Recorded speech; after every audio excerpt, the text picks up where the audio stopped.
حضرت عبدالرحمن بن عوف فرماتے ہیں کہ تجارت کا پہلا وصول یہ ہے کہ انسان جب تجارت کرے، کاروبار کرے، بزنس کرے تو ادھار لے کر کے کبھی نہ کرے۔ اگر انسان ادھار لیتا ہے تو وہ کبھی بڑا تاجر نہیں بن سکتا ہے۔ ادھار لینے والا کبھی بھی تاجر نہیں بن سکتا، بزنس مین نہیں بن سکتا ہے۔ لیکن مسلمان آج ادھار کی اتنی مار پڑی ہے کہ ہمارے علاقے کے عورتوں تک ادھار پہنچ چکا ہے۔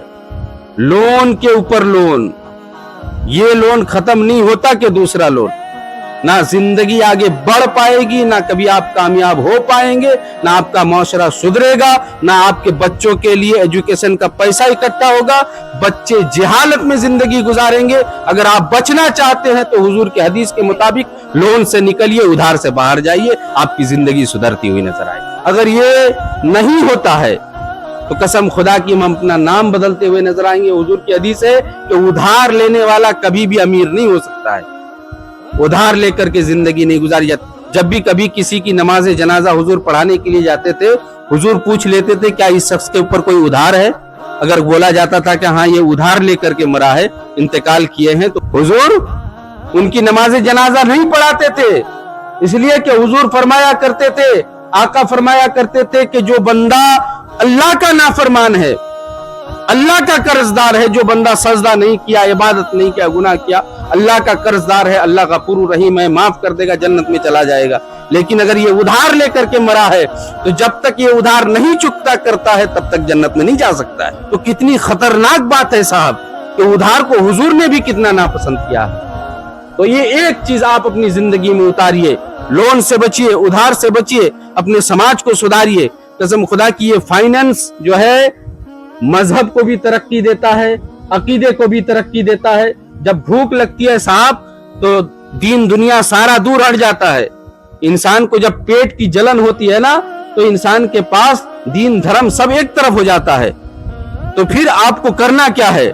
آپ انکم اور فائننس کو مضبوط کیجئے، تبھی اسلام آگے بڑھ سکتا ہے، تبھی دین و دھرم کا کام ہو سکتا ہے۔ آپ سمجھ رہے ہیں میں بیلا گھوم رہا ہوں، بس دو چار پیسہ کما لیتا ہوں، کھا لیتا ہوں، پی لیتا ہوں، زندگی گزارتا ہوں؟ نہیں مسلمانوں، ایسے لوگوں کو مسلمان بھی نہیں مانا جا سکتا ہے۔ آپ کی زندگی اگر آگے کی سوچنے والی نہیں ہے تو سوچنے کی کوشش کیجئے کہ آپ لوگ ایجوکیشن حاصل کیجئے، علم حاصل کیجئے، دنیاوی دینی ہر طریقے سے علم حاصل کیجئے۔ آپ جانتے ہیں کہ آج اس دور میں علم حاصل کرنے کا سب سے پہلا طریقہ اور سب سے پہلا استمبھ یہی ہے کہ آپ کے پاس دولت ہونی چاہیے۔ اگر آپ کے پاس پیسہ نہیں ہے تو آپ تعلیم حاصل نہیں کر سکتے ہیں۔ تو آپ کے پاس اگر تعلیم ہی نہیں آئے گا، پیسہ کی کمی کے بنیاد پہ معاشرہ کیسے سدھرے گا؟ بچے کیسے سدھریں گے؟ بچے آگے بڑھیں گے کیسے؟ سوچیں گے کیسے؟ پھولیں گے پلیں گے کیسے؟ خالی کھلا دینے سے تو نہیں پھولیں گے نا صاحب، آگے نہیں بڑھ پائیں گے نا۔ تو آپ کو اس کو ایجوکیشن دینا پڑے گا، اس کے لیے رات و دن محنت کرنی پڑے گی۔ حرام و حلال کو دیکھیے، حرام طریقے سے بچیے، حلال طریقے سے انکم کیجئے، محنت کیجئے، چار پیسہ زیادہ کمائیے، اپنے آل اولاد کو سدھاریے، معاشرے کو سدھاریے۔ اللہ تعالی ہم تمام کو اپنی زندگی حضور کے فرمان کے مطابق، صحابہ کرام کے زندگی کے مطابق گزارنے کی توفیق عطا فرمائے۔ اللہ تعالی ہم تمام کو اس دنیا میں امن شانتی کے ساتھ زندگی جینے کی توفیق عطا فرمائے۔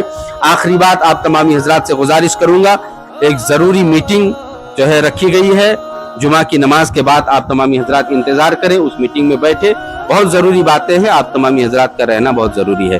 اللہ تعالی ہم تمام کو کہنے سننے سے زیادہ عمل کرنے کی توفیق